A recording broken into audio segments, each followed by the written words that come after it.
It's all quiet now. I'm waiting to see if we're online. Oh, it shows me live. Really? Got a yellow thingy that says live. I don't have it at all in mind. Up, No. it's doing something. Looks like I got it now. Oh yeah, we're live. There we go. We're live now. Fantastic. We start the show. And let's pop up the chat. There we go. We're live now. Ooh, I can hear it now. Whoever's that is, turn that down. That was me. I got you. I was just checking. All I was doing. Thank you very much. I got you. Here it is. Awesome. Now let's start. A little OT rumble there. I like it. Greetings, Cooplings. My name is Donnie Reese, and thank you for tuning in to another episode of the PSVG podcast, PSVG Prime, as one nicknamed by Sean Capri. My name is Donnie Reese, filling in the host chair for Kevin Austin, who is on his birthday. He's celebrating his birthday. He's celebrating in style at home sick. Unfortunately, I was made here. He's not feeling too great, so I wanted to sweep in here a little Empire flavor for this week's PSVG because Xbox just had a show, something. Xbox said stuff. We're going to get into all of that. And because Xbox said stuff, we needed to bring in members of our Podden family, driving all the way over from the Xbox Drive, Mr. Luke Lore. How are you, buddy?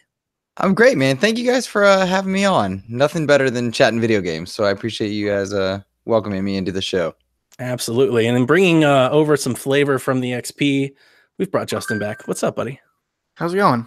It's going well, man. It's kind of cold over here. How's it where you are? Oh, it's very cold. Yeah, it's snow's on the ground already. Oh, no. Christmas tree is up. I am ready to go. It is that time of the year, my friend. Sir, let Thanksgiving have its day. Well, we should move Thanksgiving. Yeah, just in the betterment of the holiday, just get it out of the way. Yeah. Well, I went vegetarian about a year ago, and ever since then, Thanksgiving has just lost all meaning. When you can't have, I could imagine so. Yeah, That's when weird. you can't have a Thanksgiving turkey, there's no point. You might as well skip right to Christmas. I have no. This don't sound really stupid, but if you're a vegetarian, can you still have like noodles, or is there like some animal preserve? No, yeah, I'm not. Okay. I'm not a vegan. I wouldn't be able to do that. That's like where you can't have any animal byproducts. Oh, no, okay. I just don't eat regular meat. Okay, but you can still do like mac and cheese stuff. Oh yeah. I still eat cheese, milk, sweet potato souffle. Oh, dude, you're good. Yeah, exactly. I could do Thanksgiving without turkey. That's true. Yeah, I could totally do Thanksgiving without turkey and ham. I made some veggie stuffing last year. It was pretty good. What's the difference between stuffing and veggie stuffing? You just use vegetable stock instead of chicken stock. You can't even have the broth or turkey stock. You have the broth? No. Wow. So you can buy vegetable broth though. Did that just come off like extremely like judgmental on my part? No, you should be judgmental. I mean, to each their own. I'm a horrible human being. I've given up one of the best things, and Thanksgiving turkey. So it's okay. All right. Well, tonight's show is going to be a fun one because the story that I was going to tell Luke on the pre-show, I'm just going to get out of the way now. On our live reactions, which I did yesterday at twitch.tv/PSVG to XO18 from Xbox, I saw a tweet from Luke Lore that said, "This conference was amazing. It was better than E3." And on the live stream, I said, you know what? I'm not going to be the cynical Mr.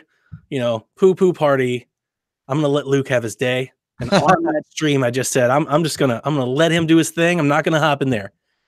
And then Mo, Coach Hulk, who's supposed to be on tonight's show, said, the folks at PSVG don't think it was so good. And Luke responded back, not enough plumbers. Not enough plumbers in there for the and well, he just coaxed me out of my cave. So instead of going into toxic fanboy war on Twitter, I said, Luke, come over to the show and let's talk about it. Let's do this the old-fashioned way. Let's have a nice little reprieve. But before we get into all the announcements, explain how I contacted you, because I didn't want it to become like a mean thing. I wanted to make sure it was all in good fun. It was a very nice little sidebar DM message. He was like, "Hey, Donnie, I just want to let you know, like, I wasn't trying to be mean or anything."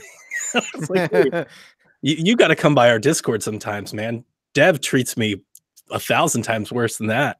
That was nice. That was the nice way. Well, in the spirit of crossplay, I just wanted everyone to know I was joking, and not about the enjoyment of the conference. I truly did enjoy the conference. I just meant about the plumber. But I didn't want it to be a fanboy war on Twitter, because then when they get you in those group chats and you're there with 48 notifications, that's exhausting. It is. Devin in the chat says, "I resent that. I will not be affiliated with any plumbers." Hi, Dev. That's not true. That's not true. He went to the dark side, or the light side, you would say. Is it? Are we the light side? I would say so, yes. Okay. Shaq is the light side. Yes, Devin's got it. Devin's coming to Shaq next week. Not this week, but next week. But that's not about this show. Let's get on the show. So Microsoft did their XO18. So we talked about the Empire last month. XO is the special event that they hold to talk all the great things about Xbox. It turns out this special event lasted for 2 hours. And yeah, it was something. Before we get into the announcements, I just want to ask you guys, Justin, did you watch it? I didn't watch it live. Nope, I just kind of checked in later in the day and watched all the news. Okay. Yeah, didn't get a chance to watch it live. How was, I guess since I didn't watch it live, how was the presentation? I'm gonna save that. Okay. I'm gonna say I think maybe you probably did this better. Like you probably got the better experience and not watching the entire thing live. Okay. One of those deals. Yep. Live with Q, and I do want to check everybody's expectations. My expectations, as I said on Twitch, were I was hoping that we get some really cool Game Pass announcements, which we did. You know, my expectations were, somewhat reasonable. Luke, what were your expectations before the show started? That is a wonderful question that I don't have a really good answer for you, because I don't know. On the Xbox Drive, Sean and I would talk consistently about what we wanted the show to be or what we were expecting, and almost every time we came down on, we want it to be good, we want it to be fun, we don't know what to expect. Is Crackdown out? Is it not? We genuinely did not know from a truly logistical, like objective standpoint, what to expect. Some of the logical predictions I had that did not come true. Like I was expecting Gears Pop to go live. That didn't, It's a good one. Yeah, like there were things that we wondered would happen, if it would happen, and we truly did not know what to expect. And so I think on the last show I said, all I really want is for fans to enjoy and be happy. And that, and I didn't say it to be fluffy or patronizing. That's just all I wanted. Like, if you're gonna have this conference, have it and do it well, because this generation is firmly seated in PlayStation's camp. If you're going to celebrate with your fans, make sure they have something to celebrate. And I think that's where we ended up on a polar difference, not just you and I, but amongst kind of the entire gaming community, which I thought was interesting. Okay.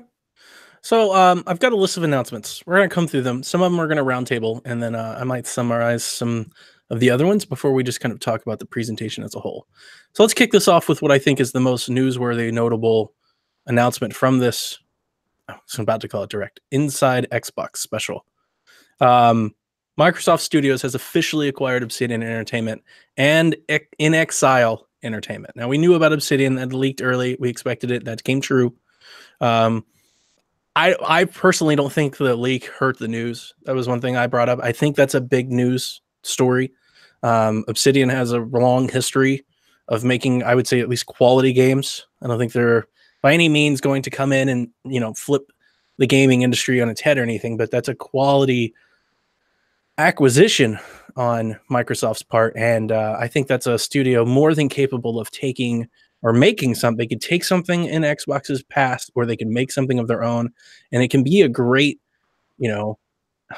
filler sounds derogatory, and I don't mean it to sound like that, but it could be a great, time spacer in between their bigger tentpole game releases. They could take some of their RPG systems. It gives their lineup and their library a different flavor in between the releases of the Gears, the Halo, the Forza, their bigger titles that they're known for. So I think this is really big news. Because one, we don't get a whole lot of studio acquisitions.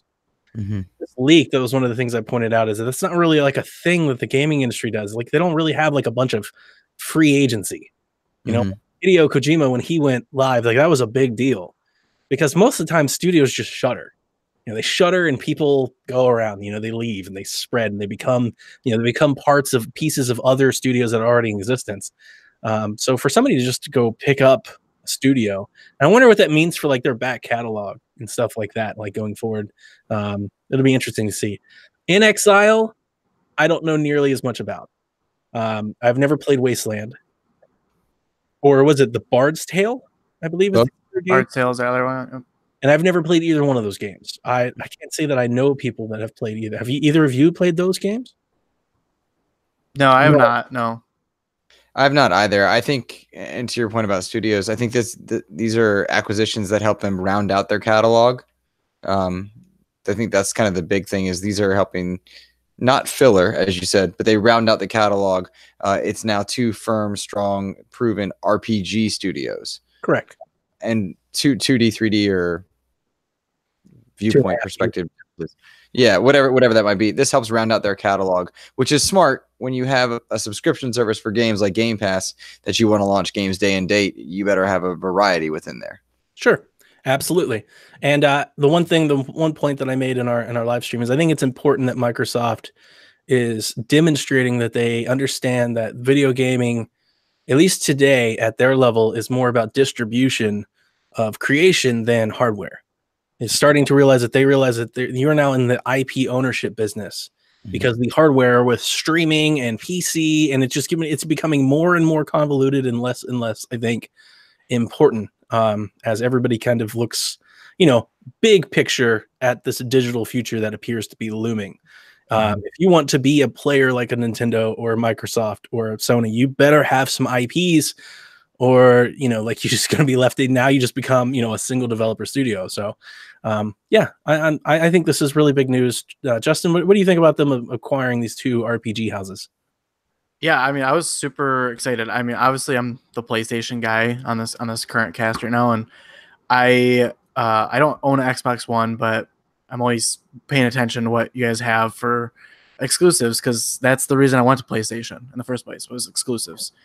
And like with these 2 acquisitions and the 5 studios that they announced back during E3, I think, they probably have more studios than PlayStation at this point. Certainly they're getting close, if not over that. I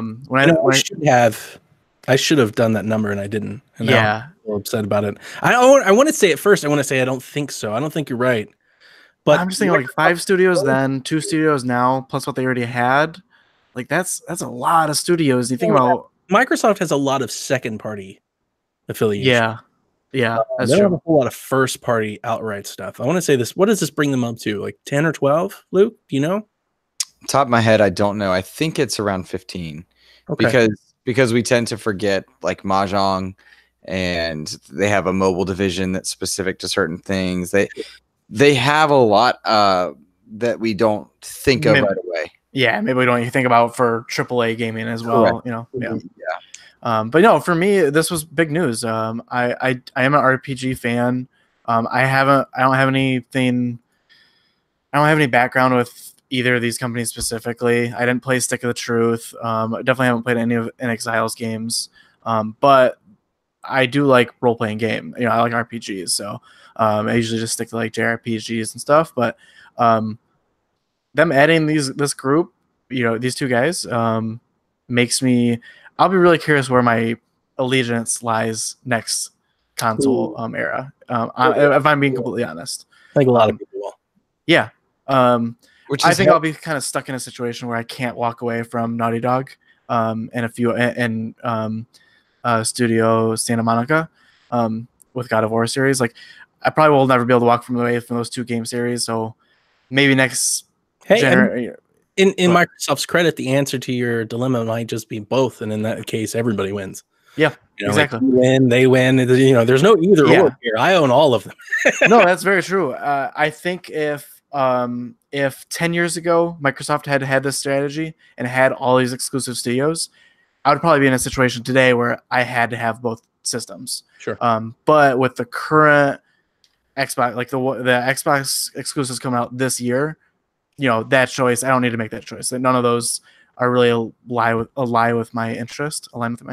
So but I'm glad that they, I think this is a huge announcement. Yeah, it did get leaked. But I think you're right, Donnie, that for it to get confirmed today or yesterday was still pretty big. So That's big news. Before we move on from this, Luke, I just want to throw this your way. Mm-hmm. You think, would you prefer that Obsidian and In Exile do something new and brand new for the Xbox audience? Or do you think they take a property that Microsoft has, they do something with that? Or they keep working on maybe something they're already doing. I mean, it's Wasteland 4, and, I don't know about Obsidian's last thing.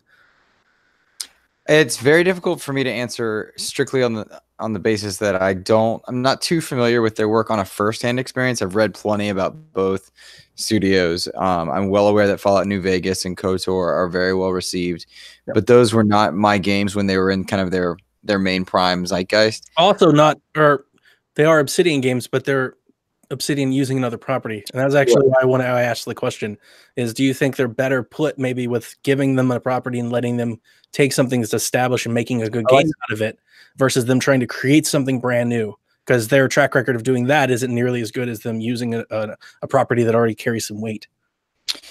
I don't. The short answer is I do not care, provided they treat whatever they do with respect, which I think you would fully expect from studios that are being touted like that. And Matt Booty was very clear in saying we're giving them space to do what they want, not only because those two studios have history with one another, but in general, Microsoft and Phil Spencer and Matt Booty have said very clearly, we are bringing these people in not to hamper them and not to force them into something. We're not forcing them on Connect 3 or make Quantum Break because it's also got TV, which was a Terry Myerson era Xbox. That's not the Xbox that people have now, and they're setting up for the future. So whether or not they create a new IP or not doesn't bother me in the slightest. Treat it with respect. I mean, it was because of Sunset Overdrive that Spider-Man was created, and I surely do love playing Spider-Man. So I don't care. I do not mind either way. Okay.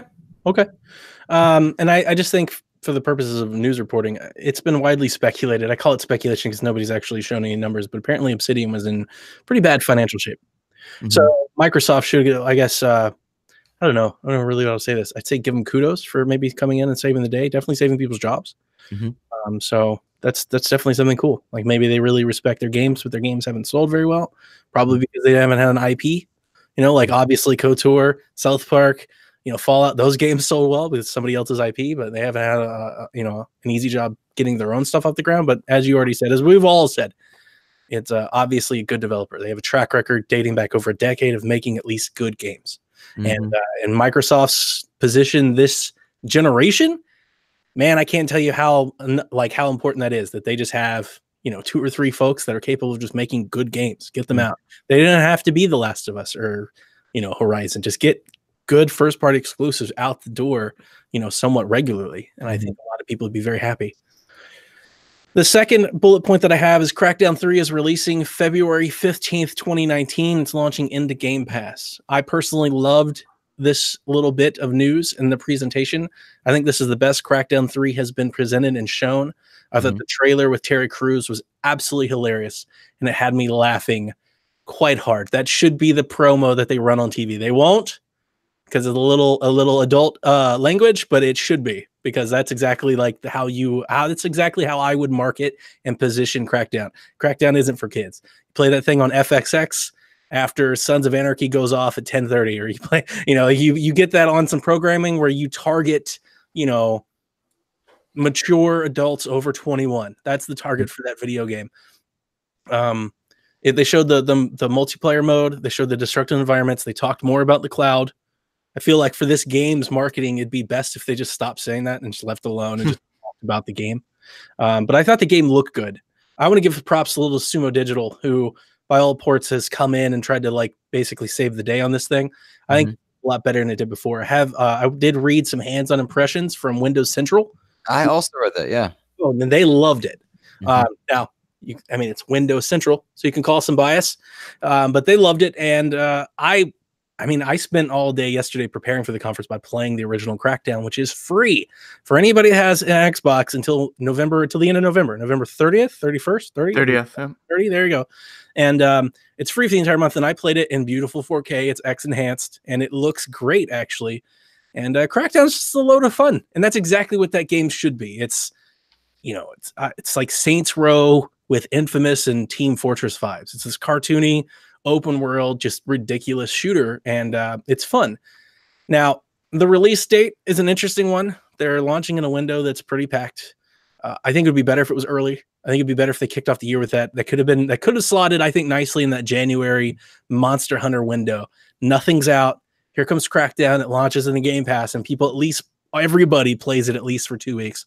I'm afraid with it launching next to Metro and Anthem, it losing maybe a little bit of its buzz, but it's still exciting. It's launching into Game Pass. And I'll save the show impressions till later, but this show was very Game Pass centric. So, Justin, what do you think about Crackdown 3? Yeah, I mean, I think it seems like they've been delaying this for so long that I would have liked to have seen it moved up a little bit quicker than February. Even something by the end of the year would have been nice. Because they've been working on this game for a very long time, and the fans just deserve to see it come out by now. But Game Pass is something that, as a PlayStation guy, again, I'm pretty jealous of. So anytime that they have a AAA game like this and they say, "Yep, it's coming to Game Pass," Sure. that's a huge plus to that. It's crazy. The value on that thing is, crazy. So yeah.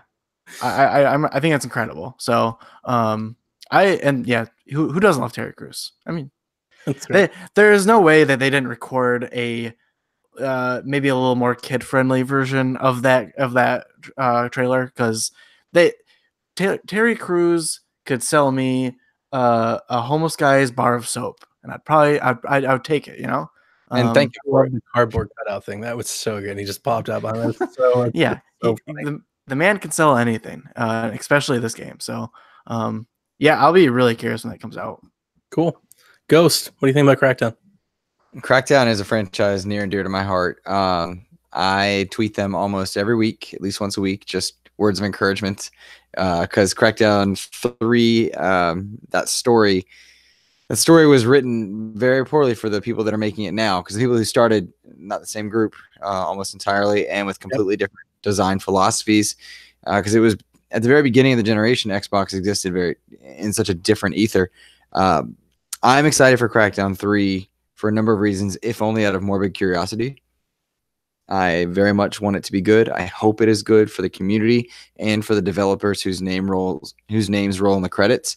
But I am very excited for it. I thought the idea that they're putting Crackdown 1 in there with X enhancements for free is great for fans to build hype for that. I found every orb in the first game and every orb in the second one, I believe. I thoroughly enjoy Crackdown as a franchise, and I'm glad Crackdown 3 is seemingly pulling out of its nosedive. Yeah, and it's in an interesting place because there's not a whole lot of things like Crackdown. I mean, you call it like an arcade shooter. You think of things like Fortnite or Splatoon or Team Fortress, things like that, but this is very different.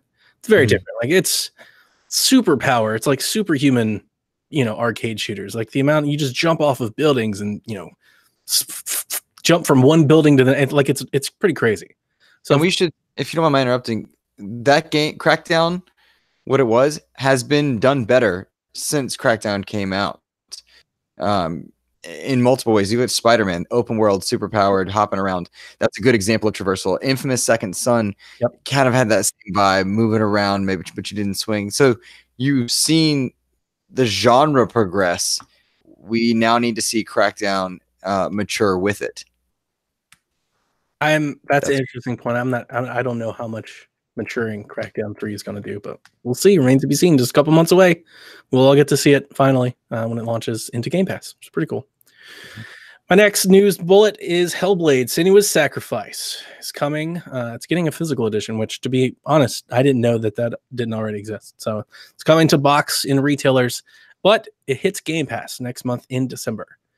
This is one of my Game of the Year finalists in 2017. I absolutely love and adore this game. It's X enhanced on Xbox, and I cannot wait to play it again. I cannot tell you how much I thoroughly enjoyed this game. I've said it before on the show, so I won't dwell on about it, but play the game with headphones. It's a must. You got to play it with headphones. Don't play it on your TV. I don't care how great your sound system is. You got to have headphones. The voices in the game have to be in your ears just as much as they're in Sinuous. So, Ghost, what do you think about Hellblade?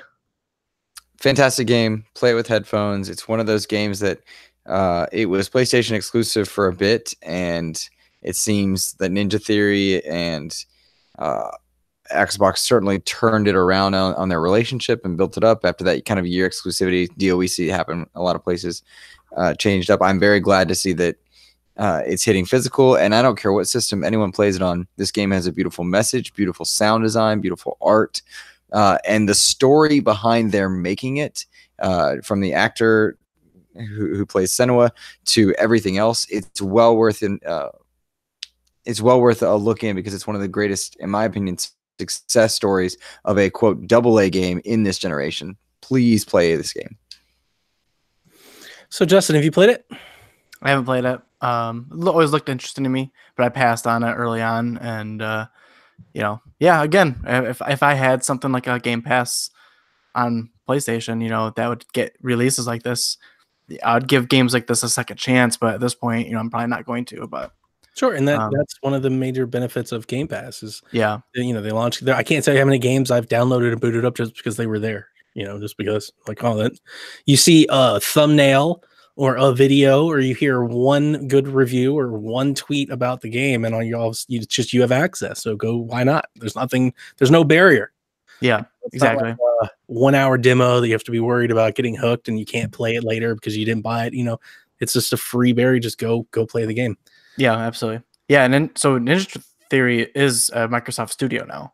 Yes. So that's why this is coming to Game Pass, and that's another. I mean, like you said, you love that game. Who knows what, I don't know if they're going to have a sequel or what it's going to be next, but I'll be excited. Ninja Theory has the potential in my mind to become, to say they're Naughty Dog is way too much, but to become a studio for Microsoft that's in that realm, that makes games that are similar experiences, first person, solo player narrative experiences that you just can't get anywhere else. And those at a high production value. Yeah, they certainly have the creative chops to do it. Definitely. Hellblade is it's a AAA game. It feels, I think they did that on quite a budget too. Yeah, they did. It's when you hear the main voice actress was just a member of the coding team, right? She wasn't even I think she was. I watched all those videos when I played it. I played it, I watched their developer diaries, and then I did all I want to say that was one of the cool stories that came out of it, was that she was just a developer, and they're like, "Hey, do you want to do this voice?" And she's like, "Yep." That's really good. Yeah. Okay, Sea of Thieves is getting a new player mode called The Arena, promising that players can test their pirating skills in fast-paced matches against rival crews. Luke, what do you think about this PvP match? I think this is exactly what I would.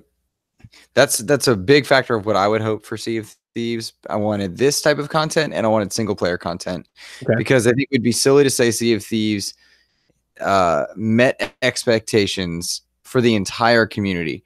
Yeah. But Sea of Thieves did hit multi-million numbers of users, which I think we kind of forget about, and it has a very dedicated audience within it. It sort of reminds me of Destiny in the way that a lot of people flocked to it, tried it out, and then those who stayed adore it, something special. I'm glad to see they're continuing to support Sea of Thieves. The Arena does intrigue me because I prefer more combat. I was a little bit bored with Sea of Thieves, but there's a lot to be enjoyed within that game, and I'm glad Microsoft didn't from it, to be perfectly honest. So glad it's happening. I know Rare is all in on Sea of Thieves. The more they improve it, I'd like to see this game have a 10-year life cycle if it continues to be supported and people seem happy, because there is a dedicated fan base. I would back up that sentiment. I was not as big a fan of Sea of Thieves. I didn't enjoy that game as much. I tried playing it solo. Yeah, it's not very good solo. Did have some fun playing it with multiplayer, but it's just something I was never, it's just choreful. Agreed. Navigating the games is pretty hard. I also wanted some single player or something. I just so badly want to go hunt treasure in that game, without being constantly shot at and constantly chased and I've always wanted to like put up a white flag and just sail around and have fun. Like if I go catch animals or something. I don't know. It's like the Nintendo gamer in me. It's a beautiful world that I just feel like constantly harassed by whenever I go in there. Like we're constantly just running from people shooting at us or hiding from people shooting at us or trying to shoot other people. So I imagine it launched. So it'll be worth for Game Pass subscribers to go in 2 months from now and see if it's different, or a year, go at the year anniversary, because it'll probably be very different than our initial experiences. But I like you. Yeah. Bored. Not my thing. Dustin, you want to say anything about Sea of Thieves? No, I'm it's always good to see a game like that getting supported. And adding that kind of update to it it'll bring it back to Twitch. Crowds, streamers are probably gonna like it, playing a little bit more. We're adding the combat in there and stuff. So it'll definitely, we've seen this happen with other games where if you just put a little bit of faith into it, and put a little bit of time into it, over time it builds a bigger and bigger audience over time. So it's just the fact that Microsoft's willing to put their money where their mouth is, and support a game like that means that they get it. They understand that they need to not just give up on games as soon as, it might have been a commercial failure in the very beginning, but they can kind of turn it over time. And then by the time a Sea of Thieves 2 comes out or a sequel, then you're kind of good to go. You're going to have a lot bigger audience that will make that a success off the bat. Okay. The next newsworthy item that I hear is Kingdom Hearts 3 is going to have Winnie the Pooh minigames. This was a chunk of this presentation. They had Hashimoto from the Kingdom Hearts series on stage. He took selfies with the crowd. They talked about the origins of Kingdom Hearts, which was one of the cons that I had for the conference. So we can talk about this a little bit, Luke. When we were live streaming, I was like, do not mention the fact that none of these games have ever come to Xbox. Like, don't even address them. Just talk about Kingdom Hearts 3 and get out of here. And when they started down the questioning path of like, hey, where did you come up with the idea for Kingdom Hearts? And way back when, I was like, oh, they're about to announce the HD remasters coming to Xbox. Like, this is big. You're launching this Kingdom Hearts 3 game where none of the installments have ever been out on an Xbox platform. Now they're going to get everybody caught up. Like, this is a big news. And just segued right out of it. And they started talking about Final Fantasy. They were like, so tell us about he's like, oh, I thought of Kingdom Hearts in the elevator. Like, that's great. Final Fantasy games are coming to Xbox too. He's like, yes, they are, which we already knew.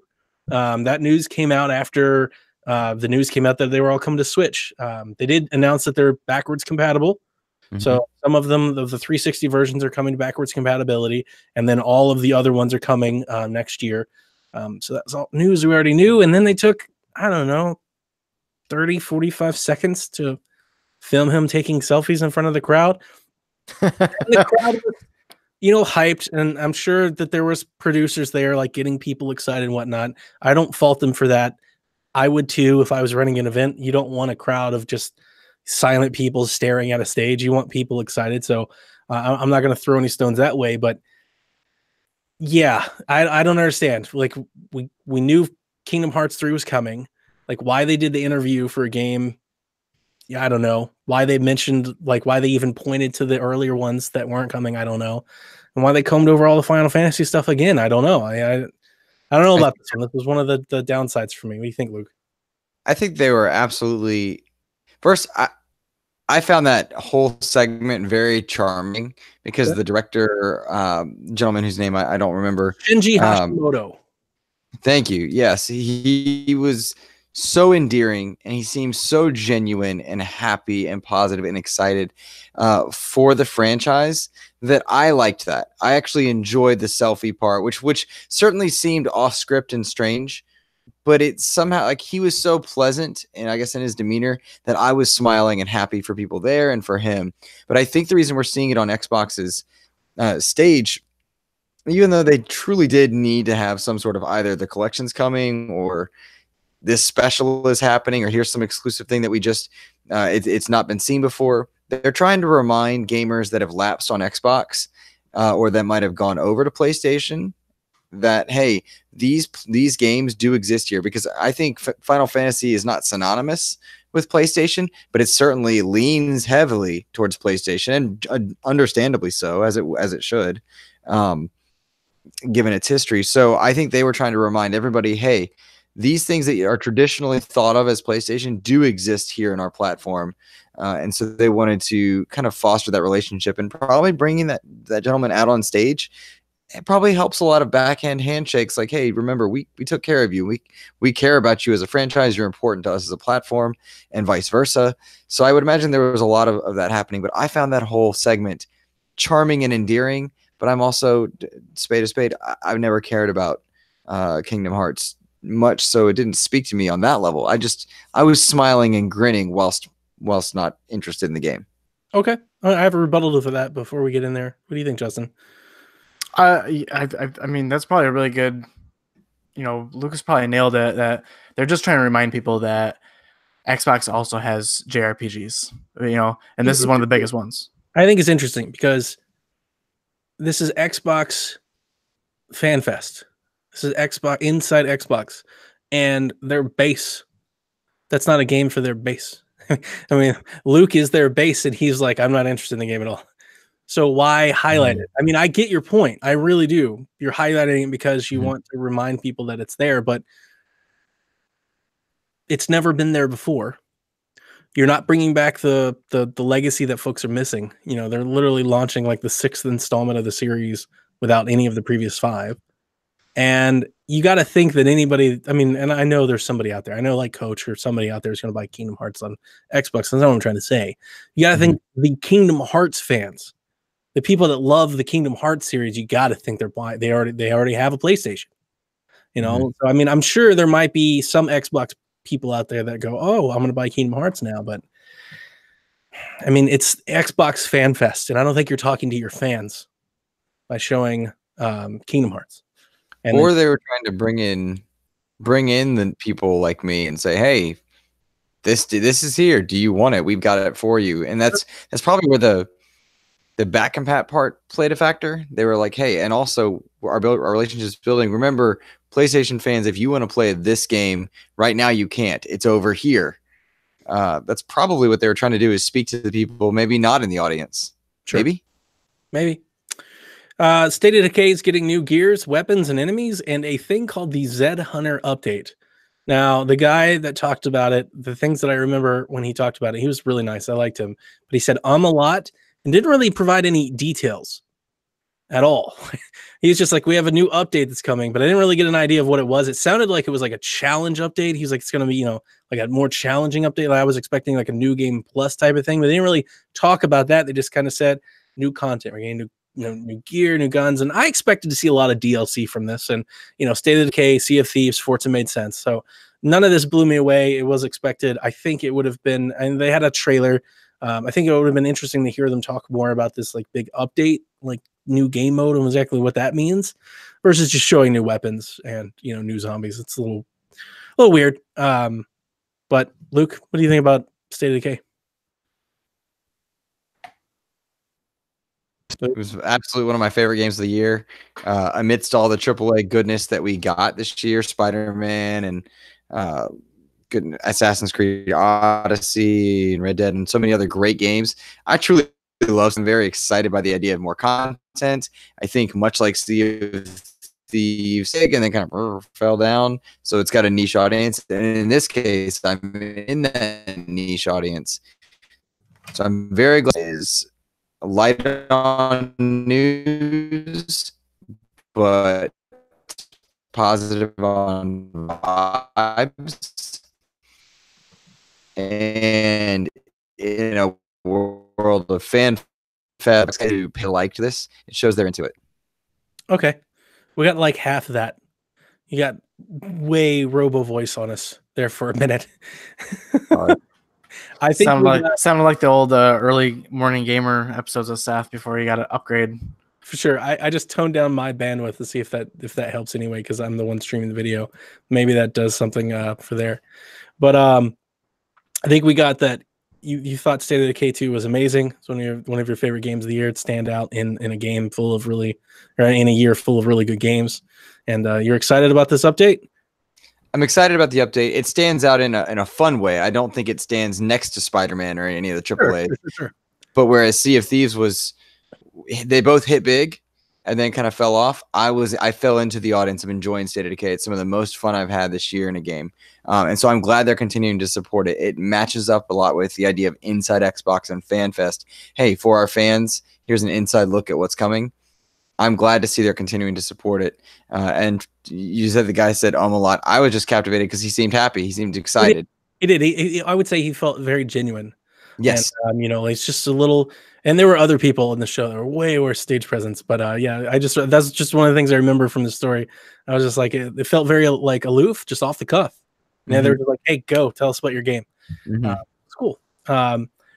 So Forza Horizon 4 also got DLC. They have a new expansion. They're getting lightning storms. You can cruise across, with aurora skies, and that looks super awesome across this big rocky mountain with all these windy curves. Looks very drift heavy. Remind me of, I guess this is their take on like Blizzard Mountain.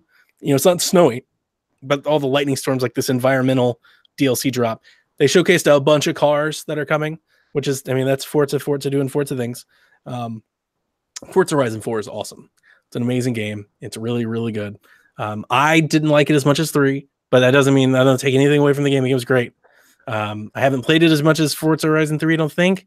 Again, that doesn't take anything away from it. I still think it's great. It was a really good racing game. I think the setting, I just didn't appreciate as much as the third one. That's, a dumb thing, but I don't know if I wouldn't jump in or be buying this DLC. Just of what they've showed, but I'm sure there's people that are, and they're going to be super excited about the cars. This isn't a type of announcement that I would expect at an inside Xbox, an Xbox Direct, if you will. Justin, does the Forza thing do anything for you? I know with you being such a PlayStation gamer, like seeing all these car games come out every year as you wait, 10 years in between Gran Turismo releases. Is that pull on you at all? Oh, yeah, well, the Horizon series is what's pulling on me. When GT Sport came out last year, but it wasn't necessarily, people didn't consider it a full Gran Turismo release. But even then, the Horizon series looks way more interesting to me. And I think they tried doing that with Drive Club, but it just didn't work out, and it had all these problems coming out. Horizon is definitely the kind of racing game that I want to play. And Horizon 4 looked like one of the easily the best one in the series so far. So that's definitely probably the biggest exclusive that I've missed, because I don't have Xbox this whole year. I could care less about Gears of War and some of the other series, but Horizon 4 was like, that looks ridiculously beautiful and a lot of fun. That's exactly what it is. And I think you're right. The fact that they drop the series every year, I think kind of makes it, it's definitely one of Xbox's pillar titles. Yeah. It's one of their pillar movies. It's shameful that the release schedule for the GT series, for Gran Turismo series, it really is. I understand those games are a lot to build, but they are. Even the main Forza team is on two teams that but they're still on a 2-year release schedule, which is way faster than what we're getting over in the PlayStation. So either way, it's like, come on, guys. It's at some point they should be a little bit embarrassed. Just release the game already, or come up with something, or I don't know what's going on over there. But the Horizon series in particular, awesome to see DLC coming for it. I'm sure it's gonna be first of many. But it's always looked super fun to me. Ghost, what do you think about this mountain DLC? I agree. I think to go to the idea that I think Forza Horizon 4 is one of the best racing games, if not the best racing game ever created. I think 3 had a lot more charm, and this does nothing to add charm. That DLC in Forza Horizon 3 with Hot Wheels. Yeah. That was something special, almost Mario Kart-esque in the idea that it was festive and it played with a franchise. This Fortune Island does nothing for me. It does nothing that the main game doesn't already do. I love the main game. It's great, but I don't feel a need to go out and purchase this because it doesn't feel that different or doesn't look that different from the game proper, whereas Blizzard Mountain in the first in Forza Horizon 3 was so different. Well, now we get 4 seasons worth of content in Forza Horizon 4 that I didn't have to pay for because of Game Pass, I don't know that I'd be rushing to go buy Fortune Island. If it had been something special or different, like the Halo racing level or something like Hot Wheels DLC, dude, a heartbeat. But this fell flat, and I was surprised that it did not lead into a discussion of future races or of what Playground might be bringing, like Fable 4. I was surprised that they didn't talk about their kind of offshoot team and what they might be doing. My expectations and I wouldn't say predictions, but definitely like that was my pie in the sky. This is what I want. I would imagine a lot of those pie in the sky or thoughts that you thought you were going to see. I would imagine you see one or two of those at the Game Awards. It looked like they were holding stuff back. That'd be good. My last notable thing that we're going to roundtable is the winner of Arcade has returned. They announced that an ID of Xbox still thing. They talked about game set. We knew we were coming. They talked about Zelda Fox Tunic. Call it Zelda Fox because that's exactly what it is. It's Zelda. You play as a fox. Pick up pots. You hit little slime sons. like it looks amazing. I want to play the game so much. I have no idea when I'm playing it. Apparently, it's being 100% completely made by one person. One single developer is doing the music, the writing, the programming, the art, everything. So who knows when we're going to play it? I'm playing the thing on Xbox 8. But this was interesting with the winner of Arcade. This is something that I think a lot of Xbox owners, definitely in the podcast, like news following community, is really excited about. I don't know, I am. I listen to the Xbox Drive, and I listen to IGN's Unlocked every week, and everybody loves the Summer of Arcade. It brought so many games to our attention. It's how many people played, Braid and all the game Castle Crashers. I know a lot of people have those memories of getting those games through this arcade program, and for them to announce it like they did, I think was awful. This was probably my biggest letdown and upset, of the presentation. This is it. This is your fan fest. You told people you had news. This was the time to say something, and they literally said, Winter of Arcade is coming back, and we'll tell you more about it later. We don't know what game it is. We don't know when the games are. We don't know when it happens. We just know that it's happening. And I mean, I guess it's okay, but if you weren't going to say any of that now, why say this? I don't get that. I can't. The argument that they can tell you later, I don't feel like is a valid one because they brought your attention now.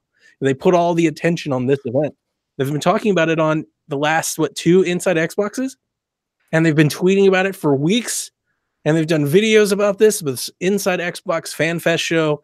We have news. Please come watch us. We're resurrecting XO. We're pulling a page out of the past. They've really done a lot in Xbox standards for getting, at least their base, Xbox insiders, attention. And to have this announcement, Winter of Arcade's coming back, with no idea what it is. I was somewhat taken aback. And it was live on stream. I think my head just hit my microphone. I was like, who does this? Who announces a program and announces, give us one game. Give us one game and say the other 3 will be unveiled later. I mean, it was originally 4. The Summer of Arcade stuff was 4, right? Now, right, Luke? They do 4 games. You buy all 4, you get a discount. The more. Yeah. I thought it was 5 or 6, if I'm being honest. Oh, 6? Okay. It might have been 4. I mean, it's been a long time. It's been a long time. And I know, PlayStation does similar things. They have bundles that you buy as well. Maybe I'm getting confused with those, but I mean, I really love these. I mean, they announced so many indie games at this show with Game Pass. Why they didn't just put one indie game in here? Why don't you just say Ashen? Just say it. Just put a game that people want in here that you've been showing for 2 or 3 years and put it in here and say, hey, it's coming to Winter of Arcade and we're starting this in January. They didn't say anything. It's news, but it's no news. What do you think, Luke? Let's argue. Winter of Arcade didn't do. I mean, it didn't make. I don't understand why they did it, but I don't. Let me rephrase that. I totally know why they did it because now we are discussing it, and now we are talking about it, and now it is going to be a headline every time they announce a title.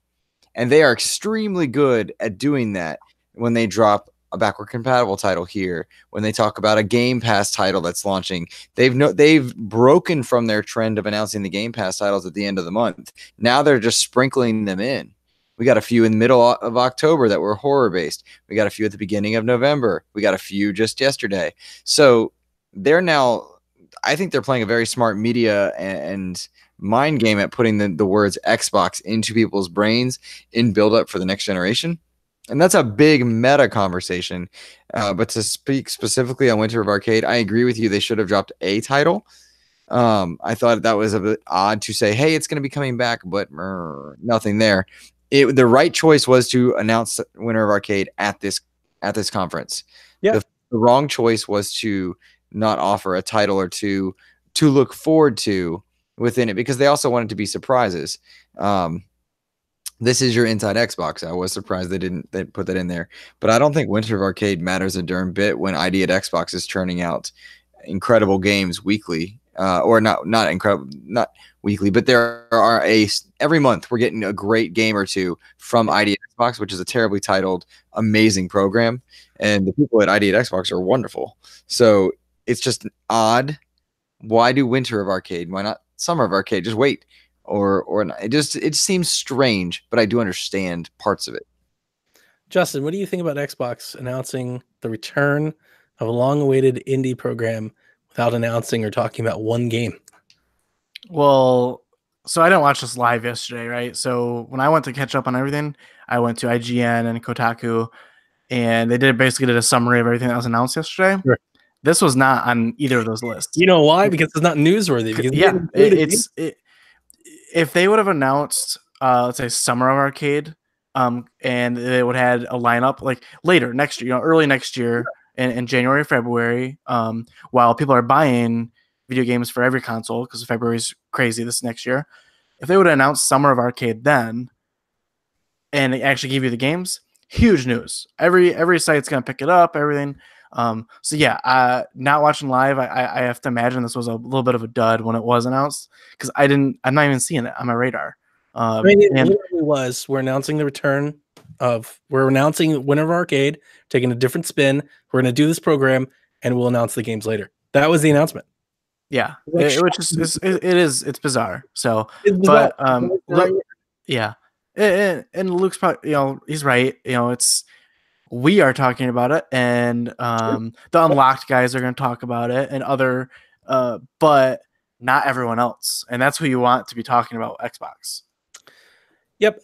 You're right. And it makes me question, to be honest with you, it makes me question the lineup. Yeah. Why not? Do you not have it, or do you maybe not believe in it? I don't know. I don't want to speculate too much on that, but it makes me question the lineup. I'm like, why wouldn't you? Why wouldn't you say a game? Why would you not? It almost becomes a question of why not more than why. You can still have the surprise factor and still announce a game. All right, so to get us out of here before we pod until midnight, I'm going to run through the rest of these pretty quick, and then we'll talk about the conference. So they announced Black Friday deals are coming. You get $10 off controllers, even the Custom Design Labs one, which is really cool. The Xbox One X is $100 off, so $399, and I'm sure there'll be Black Friday doorbusters that even go below that.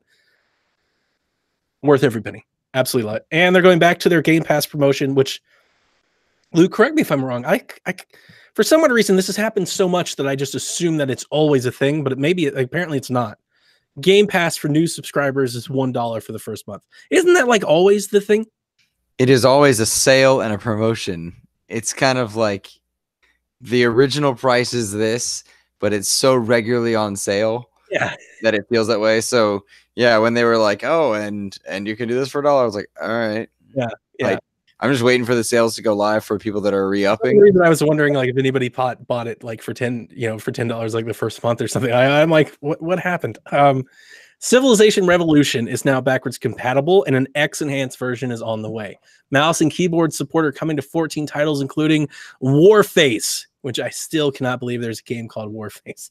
DayZ, Warframe, Strange Brigade, Deep Rock Galactic, Fortnite is the big one. Wargroove is another big one, and I think benefits most from mouse and keyboard, and Warhammer, amongst other. I'm not going to read them all. PlayerUnknown's Battlegrounds coming to Xbox Game Pass. That's big news in the sense that a lot of their games in the Battle Royale arena are either free to play or free to start, and that one's not. And now it kind of is if you have Game Pass, and I think that's a good move because They needed to do something. Phil Spencer said that there would be improvements to the Windows Store. That's interesting. We can talk about that later. Just Cause got a trailer. So did Jump Force. Metro Exodus got a trailer of a new special edition bundle. Devil May Cry got a trailer. And Justin, they showed us the training mode. Yeah, I saw that actually. I said this is about as awesome as in the Smash Direct, Nintendo showing us the settings menu. Where they showed us how he could change the language and the voice and the volume. They just showed the training the dojo where he's like, and you can just beat this guy and he won't attack you back for like 6 minutes. That was an interesting one. The cutest little trailer, I'll give it this. The cutest little trailer gave way to an announcement that was just, I don't know. Cats and pandas are coming to Minecraft. Yeah, now, is that a big deal? Like, I don't know Minecraft at all. Minecraft is a big deal, and I'm sure there's people excited for Cats and Pandas. Don't get me wrong. The trailer and how much time they gave to Cats and Pandas is not a big deal, and this content is not a big deal. This is not an expansion. This is not, a new thing you can do in Minecraft. This is literally just more assets in a game that constantly creates new assets. So this isn't a big deal to us, and we're sure it's not a big deal to Minecraft people, right? It was an inordinate amount of time. It was an odd choice. I just assumed, kind of like when I watch a Nintendo Direct and they talk about 3DS. I'm like, okay, not my jam. But right. I mean, I don't want to alienate, because I do this a lot. I say a lot of like hot takes that are other podcasters at PSVG make fun of me all the time. I don't want to alienate anybody. I'm sure somebody jumped out of their chair for Cats and Pandas. Do I think this is a thing, an announcement-worthy note item that you do No, I do not. Okay. My son is a huge Minecraft person. He was bored to tears during the show. Like, this did nothing for him. I do think the trailer was neat. It was interesting. It was funny. It was cute. It was charming. Mm-hmm. It reminded me of like the voiceover intros that they do for like Little Big Planet a lot, was what I got. But and then of course they used puns like pandemonium and catastrophe. Those were very funny, but it was weird. It was a weird place like, I always hate judging shows based on like presentation, but it was like a weird place to put it in the pace of the show. Like, it really slowed the show down because it was a long time. Mm-hmm. I don't know how long it was off the top of my head, but it felt like a good 5 or 8 minutes, like just talking about cats and pandas. They had like this whole backstory to cats and pandas of why they're here in Minecraft. It was ridiculous. Tomb Raider gets a challenge tomb DLC. You can play it co-op. There's a time attack mode.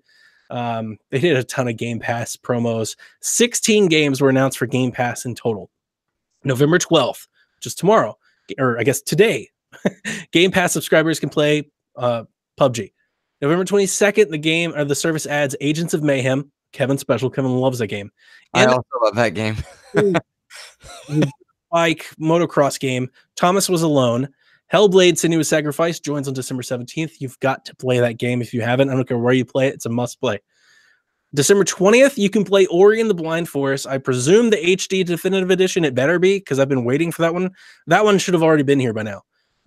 Kingdoms 2 Crowns comes in mid-December, and so does strategy game Mutant Year Zero, which is kind of, I don't know about this. Now, Josh got really excited for this announcement, and I understand why. I want to say this is a Valkyria-like game mechanically. It's a turn-based, like, real-time strategy game, like a turn-based RPG, but you move in real time. Like Valkyria, you move across the map in real time, and then you do turn-based combat attacks against each other. But it's all post-apocalyptic, mutant zombie type deal, like this wasteland type setting. January brings Aftercharge and Supermarket Shriek. Pathologic 2, The Good Life, and Secret Neighbor will also come to Game Pass whenever they launch. No dates. They just, when they come, it'll be in Game Pass. And that was the news stuff, the bullet points for this show that I pulled down. Luke, do you have anything that I missed that you want to highlight before we talk about the show? I feel like you hit everything. I'm going through my notes as well. I think announcement wise, like information wise, I think you hit all the big things and even some of the small things. So yeah, I think you're solid on that one. Yep. All right, our first question comes from Kevin, and he wants to know what was the most exciting announcement for us at XO. My most exciting announcement was the inclusion of Hellblade coming into Game Pass. I was actually expecting We Happy Few to come in as well, considering that they bought them as two. But Hellblade is a great game, and this is a big get for Game Pass. I would say it should feel like a first-party release, like into Game Pass, because so many people probably haven't played it. But I do think there's something said that my most exciting announcement from this entire show of 2 hours is a 1-year-old game coming to Game Pass. That just kind of puts into perspective how I kind of feel in the show. What was your most exciting announcement from XO, Luke? The acquisition of Obsidian. Okay. I think, and then to follow it with In Exile or vice versa. It was reversed, but those two new studios, cool, nice. I like it. What do you think is the most? What was the most exciting announcement for you, Justin? The studios, getting those 2 studios on was big. The juicy news warmer. The only reason I didn't go with that as my most exciting is I mean, outside of South Park, I've never really played any of their games. So I think it's exciting news because, you know, again, it's studio acquisitions, big news. What am I excited about it? I don't know. Not really. Yeah. Like I'm not. I have to be won over before I tell you I'm excited to play the next Obsidian game. Like I got to see it's Obsidian Fable Stories or something. Like I need more than that. Yeah. Obsidian's a weird one too, because like you were talking about earlier, they take on other properties. Yeah. They've taken on other engines, you know, like Fallout was not their engine. They just did a really good story and tweaked the engine. Yep. So it's kind of weird. Like they could be working on, we have no idea what they're going to work on. A lot of rumors, people trying to point them Fable's way, which goes against completely everything that we know about Eurogamer's report that Playground has started a second team and they're doing Fable. And I think I still think that the Playground thing is legit, because I think there's been more and more clues about that kind of spill out here and there. But they could be helping. Fable's a huge game. I was going to say, I mean, if I ran Xbox, Sean Capri special there, I think too many people don't take enough liberty or enough appreciation into making more than one game in an IP. I don't think that can be done more. You see it, you have Mario game, you have Mario Rabbids, right? You have Halo, or you have Gears of War, you have Gears Pop. Why can't you make a Fable game and let Obsidian make another one? Make a different one. It's a 2D game. It's a different game, but it's a good property. Like, you know, you can have multiple games. If they're different games, they're different styles of games, they're different mechanically. Why not? Yeah. I'm not saying that's what they're doing. I'm just, I would like that. I would be down for that. Yeah, that's not a bad idea. I don't think Microsoft's going to do it, because they tried that with Fable and then they ended up canceling that game after a really long time. Fable Legends. Until I heard that they closed down Lionhead. Like, Fable Legend was awesome until there is no more Fable. Then it wasn't awesome anymore, and they were upset with Fable Legends. You know, it's just like what, a Diablo mobile game, right? Diablo mobile would have been great news if they said and Diablo 4. You just can't do the one that nobody wants. You got to do both. But if you do both, everybody's happy. That's true. That's a good point. I mean, I would totally be down for E3 Playground Big Fable, Obsidian RPG Fable, or MMO Fable, or whatever Fable. I'd be awesome. I'd be so excited. Yeah, dude. Okay. When the next real Fable comes out, gets announced, that's the day that I pre-order an Xbox. I'm gonna cry. But yeah, I'm really curious to see what Obsidian's working on. The In Exile guys, they already have a game. I'm kind of curious. They have a game coming out. Wasteland 3 is coming out. So like it's kind of like a Minecraft thing where they're gonna have to release that on all platforms, I assume. Kind of like they planned. It's just like the We Happy Few folks. They bought that before they released, and they released on everything. Yeah, that's true. So, but then I wonder if they do the same thing. They take on the maybe they make a Halo spinoff. Yeah, like an isometrical RPG in the Halo universe. That sounds pretty cool. Yeah, that was the first thing I thought of as I started applying Xbox properties to these folks. Give them something they can chew on. I would give Obsidian Halo. Hey, go make me a Halo RPG. Make it friggin' awesome. Yeah. That'll sell more than Bard's Tale or something like that. Yeah. Something you weren't interested there. I mean, Xbox like you like the Xbox properties. Why wouldn't you? You know, Halo and Gears are awesome universes. Like, why not throw different mechanics to those, stories and stuff? So yep. All right. So this whole show has been dedicated to XO, but we've got to get out of here. But I do want to ask, just in general, what are your thoughts of the presentation? How do you feel after that you watched it? I'll start, give you time to think. I personally think this is one of the worst deliveries of information that I think I've ever had or ever sat through. In writing all the show notes and combing through all the details, they had a lot to say. It's not like they didn't bring news. They brought news. There's news to say. It's just unfortunate, I think, with the way that they've positioned this announcement. I do think, even though my expectations really weren't that grand, even though my expectations, I think, were checked and measured, I expected something. You bring all this attention to yourself and you invite all these people to come on your show, give them something. Give them a title screen, say Fable. Say, like, why didn't we see Gears 5 or Gears Pop or Gears Tactics? Like, all these things we saw at E3, just show them again. I don't think that's a bad idea because they already did that. They showed us a bunch of stuff that was at E3 again. They showed us Kingdom Hearts. They showed us Just Cause. They showed us all these games that we've already seen before, but we didn't see anything first party. They didn't announce anything new. I don't think you can draw this so much attention to yourself and not announce something new. Like, if you're not going to announce anything new, from you shouldn't be asking for all this. I think their big news obviously was Obsidian, and I just don't know if that's news to warrant a 2-hour press conference. And I said I always hate the war of the presentation element, but the delivery on a lot of this news was woeful. There were definitely times it was very just mundane and yawning. I'm just like, what is going on? Like, come on, let's move. There were some very, very good parts. I loved the Black Friday sales pitch. I actually wish they leaned more into it. I thought Larry Herd pulled that off like a champ. If they had really gone like ShamWow and gave him a mic and had prices popping on the screen and whatnot, that would have been really funny and cute. Yeah, but I mean, just a lot of the stuff was Game Pass announcements, which they already do monthly. They do it in a YouTube trailer, in a tweet, in a blog post. And that's really kind of the focus of the entire presentation was Game Pass. It was Game Pass focus. And I love Game Pass. Game Pass is what brought me back to Xbox. I buy it as soon as it goes on sale, as much as I can. I think I'm paid up through Game Pass for 5 years. I always want as much Game Pass as possible because I love the program and the initiative. It's great. But 2-hour presentation. And again, my biggest excited thing was a game that's been out for a year is coming to Game Pass next month. It's not even out today. It's not, it's just, I don't know. I do have some expectations when you say, hey, we've got news to say. I mean, to quote Phil Spencer, big news. And, they did have big news. They had Obsidian, but they didn't say anything about what Obsidian was working on. I don't know.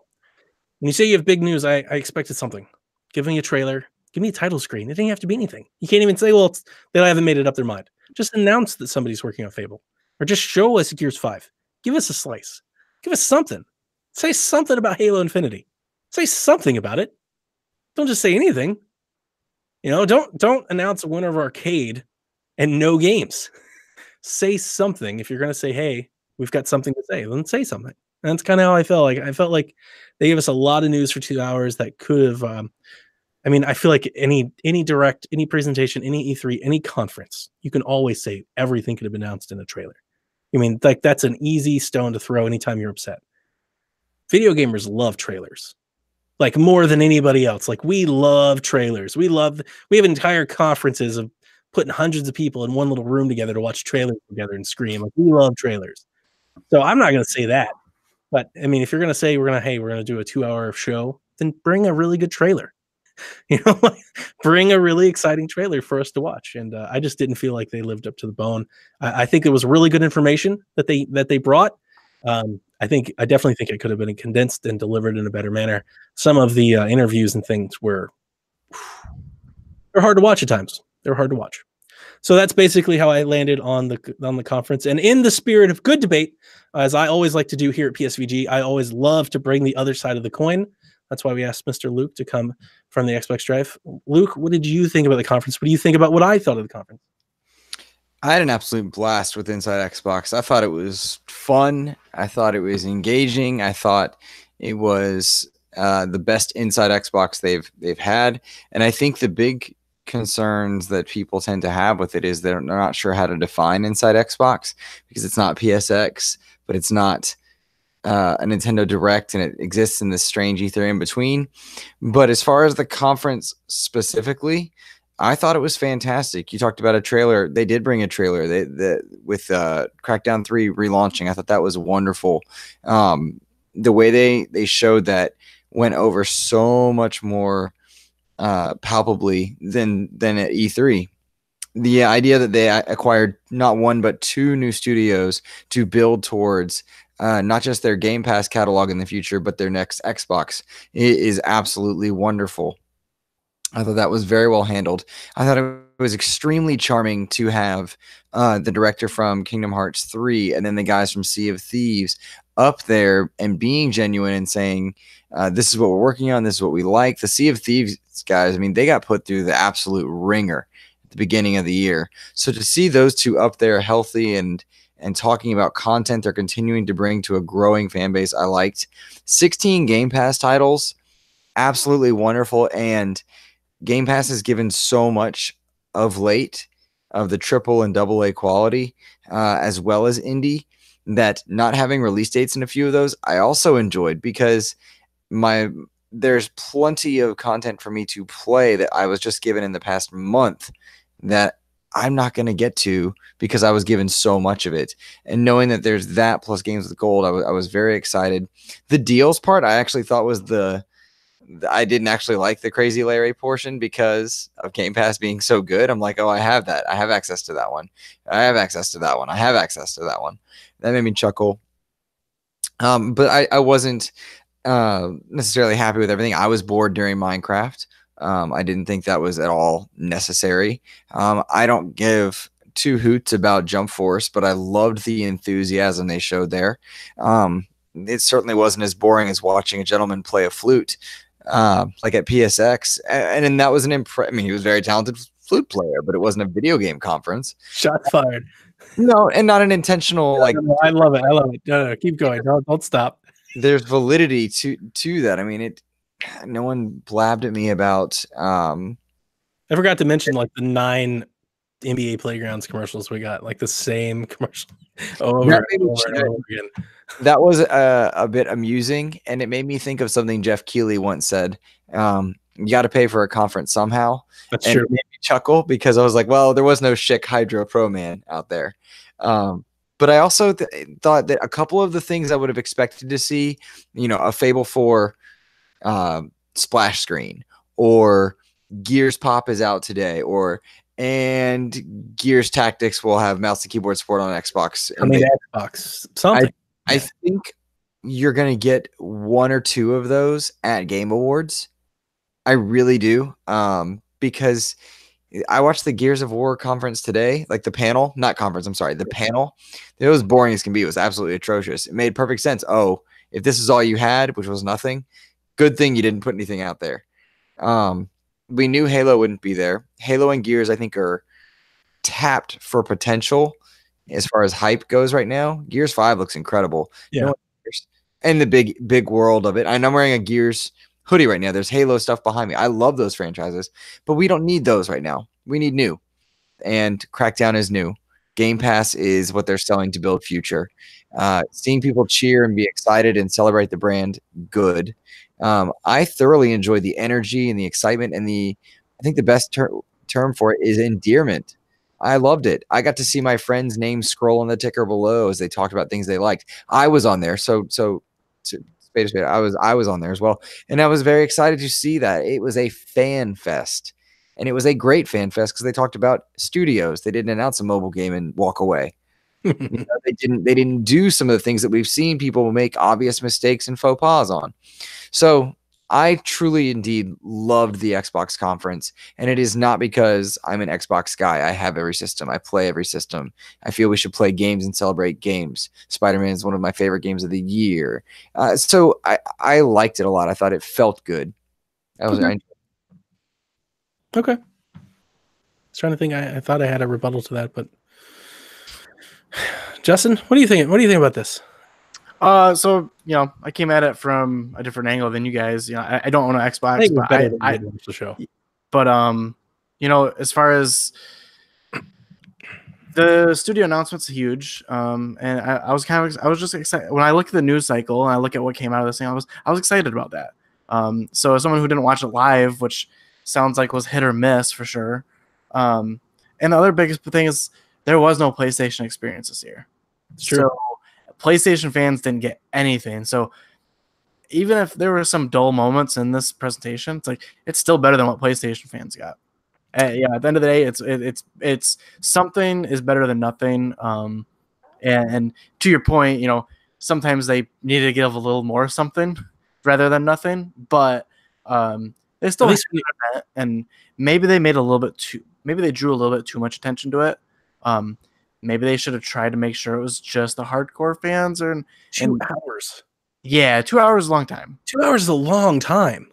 Yep, that sounds like and it's always better, they could have done a tight hour with really good announcements, gone through the city, gone through the studio announcements, gone through Crackdown stuff and all the DLC that they had into some other games, and then leave the other stuff to, I don't know, a different presentation maybe, or maybe have a hands-on experience. I don't know. To be fair, they did announce that this was the last Inside Xbox, and there won't be another one next month. They did say that. I have a question for you both, if you don't mind. This is not Inside Xbox specific, but conference specific. Jump Force doesn't appeal to me. But do you think that in putting some spotlight onto like a game like that or a couple others helps with their relationship outside of this? So whereas Absolutely. We in the conference may not necessarily be, I think that's a factor that maybe we're ignoring as objective. No, 100%. You make, it's all about rubbing elbows, man. You build relationships and you support one another. And the folks that you support, like Ubisoft has backed Nintendo for a long time. And Nintendo gives Ubisoft a ton of promotion, typically. Yeah.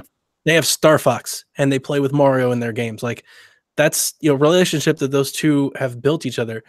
Destiny owns on PlayStation because PlayStation is promoted and marketed than they had at first. It was on their stage, and every time you ever saw Destiny, it was next to a PlayStation logo. Mm-hmm. There's definitely reasons for that. What I was going to come back to either one of you, I definitely know this for me. I don't watch most Inside Xboxes because after the first two that I watched, I kind of realized what it was. Going back to your original point, it does exist in this weird space that it's not something we're conditioned to see most of the time. And because it's never a news noteworthy thing that I have to see because they're dropping things that you can only hear there. It's typically something I react to your tweets, Luke. I see what Sean said about it. I hear about it on Unlocked. I catch it on YouTube. I catch a trailer, but I don't tune into the live show. And I thought this one was going to be different. Maybe that's my bad.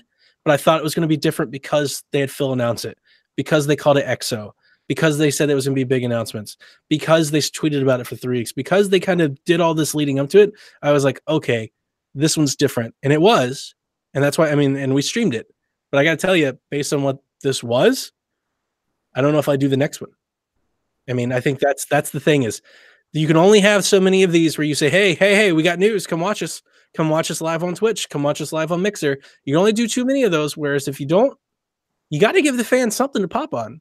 You have to. That's the business. I'm not, I don't want to call like winners and losers. That's not what this is about. But this is all marketing, and you want to get people really excited.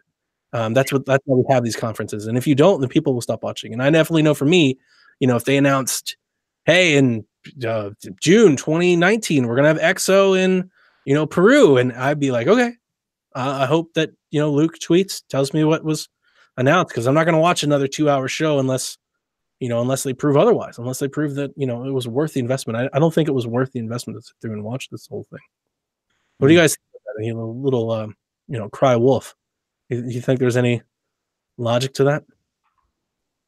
Justin, yeah, if it wasn't worth your time, that wasn't worth your time. That's completely up. And maybe it wasn't. I think Luke's right, though. He brought up a good point. Like, this might have been a lot of, rubbing elbows in business. Like, they had 3 really big Japanese games.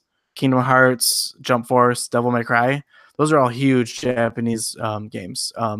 And that's been a huge problem for Microsoft in the past. And Xbox One's probably still not selling well over there.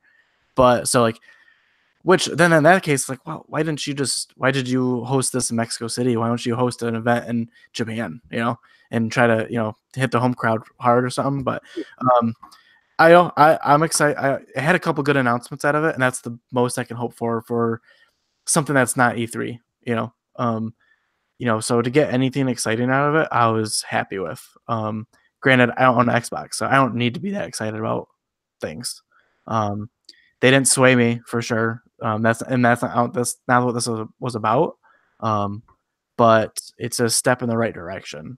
They've got me thinking about what I'm going to do next console generation for sure. I definitely would support your theory in the groundswell movement. It's getting there. If they can just kind of get everything aligned into the same channel, if they can, take 2 steps forward without taking one back, I think they're onto something. They've got the services, they've got Game Pass, now they have exclusives, even if they're not Guerrilla Naughty Dog level of exclusives, and maybe they will be. We have no idea what the initiative is going to be. Maybe they will be, but even if they're not, they have enough exclusive parties in first party now that at least you're going to getting regular exclusives, something to be excited about. They're definitely building something for next gen. I'm all in. I mean, for all the things that I'm down on this conference about, I'm all in on Xbox. Like, I cannot wait. I'm ready for them to just pull the plug. Let's move on, because it feels like, the longer that we just sit here, it's more of them just kind of getting out of their way. And I know, it's going to take time. These studios are just getting started. But there will be a day. You better mark it. There will be a day, 2 or 3 years from now, where we get an E3 of 8, 9 exclusive games, a roadmap that they're all coming together, and it's going to be awesome. It's going to be an awesome day. It's going to be awesome. All right, so we've talked a long time. We have questions. I'm not going to read them all. We've got 2 that I think are definitely, we've got 2 that are fit for this show. So let's get this one out of the way. Serge asked, Nintendo and Microsoft work out a deal to release a new game on Switch and Xbox simultaneously with Nintendo and Xbox properties intermingled. What crossover characters do you want to see, Luke? To make sure I understand the question, if there was a game that was on both platforms, which would kind of go back and forth? They're going to cross promote and cross publish. I think you throw in. You have to throw in a Spartan, like a kidified Spartan, a fun version of a Spartan. We've seen it kind of in tests. I think you have to throw that in there somehow. Sir? Like a chibi Spartan. Yeah, something akin to that. Yeah, like I have the Funko. Yeah, it's like the amiibo looking Master Chief they just released, but it's not. But something akin to that, I think, is a must. And then beyond that, maybe I think everybody wants to say Banjo, and I think there's a lot of logic to that.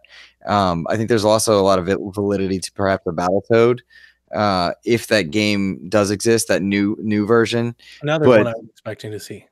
I was expecting a tease or something as well, but whatever it is, it needs to be mascot-esque. But that's kind of a joke that on the Xbox Drive, Sean and I kind of go back and forth on, because I believe and I thoroughly enjoy mascot platformers and mascot things, and Xbox has no mascot. Game Pass is their mascot. Services are their mascot. AAA third party are their mascot. So like, it's like their PC history. Like they just kind of bleeding edge tech, and but you're right. Yeah, I would love to see Super Lucky's Tale evolve into something special. I don't.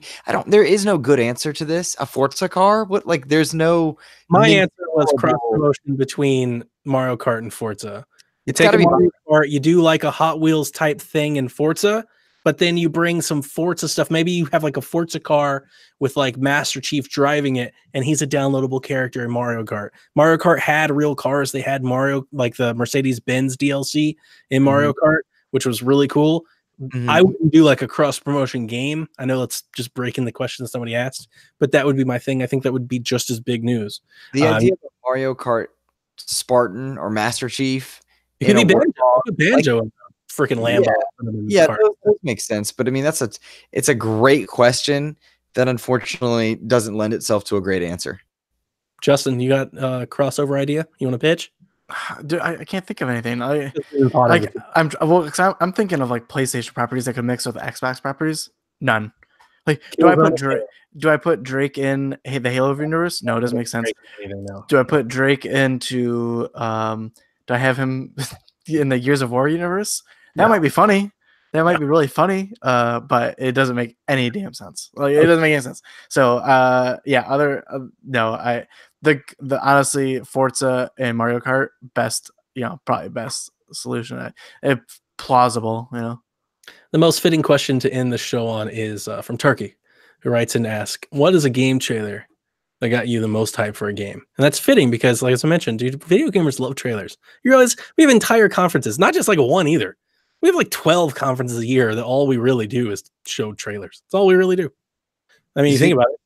They just Does he mean like of all time?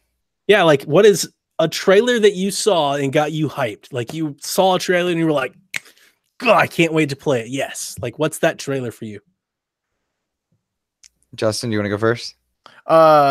So this is actually before like I was on the internet and stuff, but like the Metal Gear Solid 2 trailer. Because there's a trailer that came with the demo that came with Zone of Enders, and dude, I played that demo a million times and I watched that stupid trailer a million times. Ended up being one of my favorite games of all time, but Kojima stuff, I just love it. So that's got to be my number one. Okay. Mine and to cheat, I've got two. The first time I ever saw that very first trailer at PlayStation 4's conference for Final Fantasy 15, I so wanted to play that game like right away.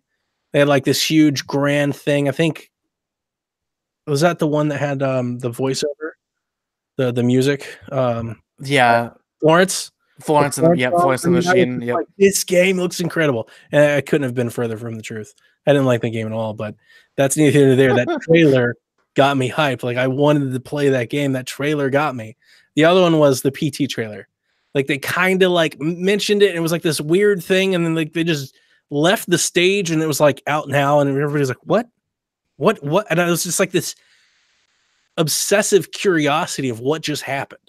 I was like, what did we just see? Is it a game? Is it like a commercial? What is out now? I didn't even know what it was. And then to download it, like, because I for the last, I don't know, 6-7 years, I always take off for E3 so I can be at home. So to like be one of the people that was at home downloading and like tweeting about like this is a game thing, like this, oh, it's a scary game, oh, it's a really scary game, oh, it's a good game. Like to be a part of that whole little thing was really exciting. And yeah, so that definitely, I don't even know if this is a trailer. It's really more of just like that presentation experience. He just kind of like came out and was like, oh yeah, this thing's out now. It's weird. Luke? I'm gonna cheat too because I can, and it's fun. There was a Wii back when the Wii launched, right before Wii, when they showed this like teaser, a snapshot where they showed a little bit of Mario Galaxy, a little bit of Red Steel. The first time you saw somebody move a Wiimote, yeah, and sword, and all like Wii music back before we knew it was bad. Like the Wii when it was all hopes and dreams before the system launched, which is great. So that trailer, I was so excited. I was the first person to own a Wii in my city the first day it was out. Second person. And I would also say the Halo 5 live action trailers where Locke and Chief were talking about betrayal and killing each other, and they were total lies. It wasn't at all relevant to the game, which is unfortunate because the game was good but ruined by bad marketing. Like they weren't what they promised. But then lastly, the Arkham Knight trailers where you had no idea who Arkham Knight was, but you totally did, but you didn't. Like those were really good. So those are three great answers for great trailers. And please go YouTube the Halo 5 live action trailers. They are so good and not at all relevant to the game. Gamers love trailers. You remind me of that Connect demo where they had Project Milo and like the dude handed Milo a piece of paper. I was so sold on Connect that day. He's like, oh my God, it's be the greatest thing in gaming. Like they totally had me. I was like, he drew a picture and gave it to the person in the game. This is insane. Blew my mind. There's such a lie about like the way the Wii worked, and then like it was a light gun with two iron. You could use candles for that sensor bar. But then also the absolute hilarity of Connect and Connect 2.0. Having a camera in front of your TV, that's crazy. We all do it now. But why would you have the microphone right next to the speakers? That is this huge design flaw. Like, what are you doing? And so like Xbox on, and then it's like you're yelling over your speakers. It was just ridiculous. But I loved the idea that like those were so ahead of their time. They're so Sega Channel. Remember Sega Channel? And it was they streamed the game to your Sega Genesis through Sega. Really? Wow. Yeah, and then they had the Ethernet cord in Dreamcast, like the Wii remote and Connect and whatnot. Those were so ahead of their time, and then they just kind of. I had a Dreamcast and I had no idea what an Ethernet port was. I was like, "What is this thing on this console? Like, what it goes for?" You know, we had internet through our phone line. Like, I don't know what this is for. Mm-hmm.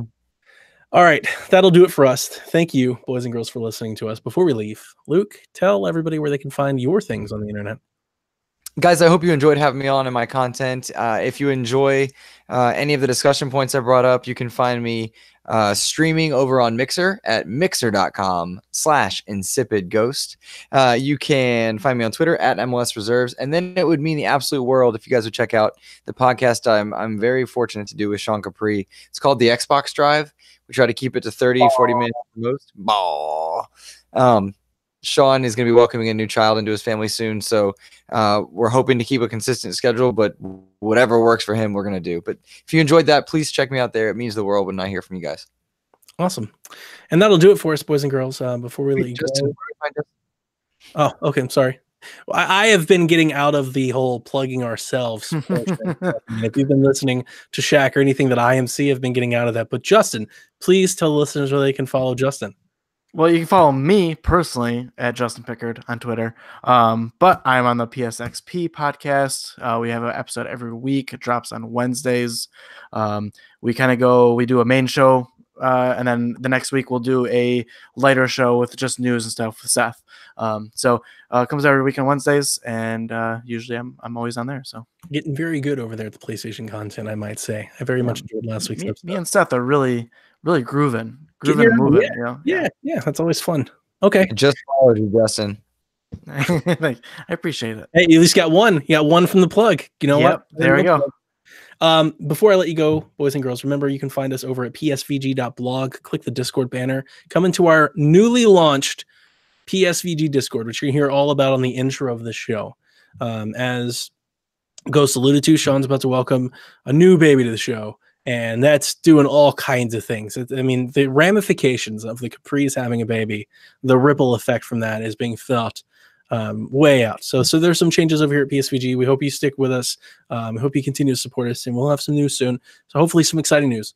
And Kevin will answer and do all of that in the intro to the show.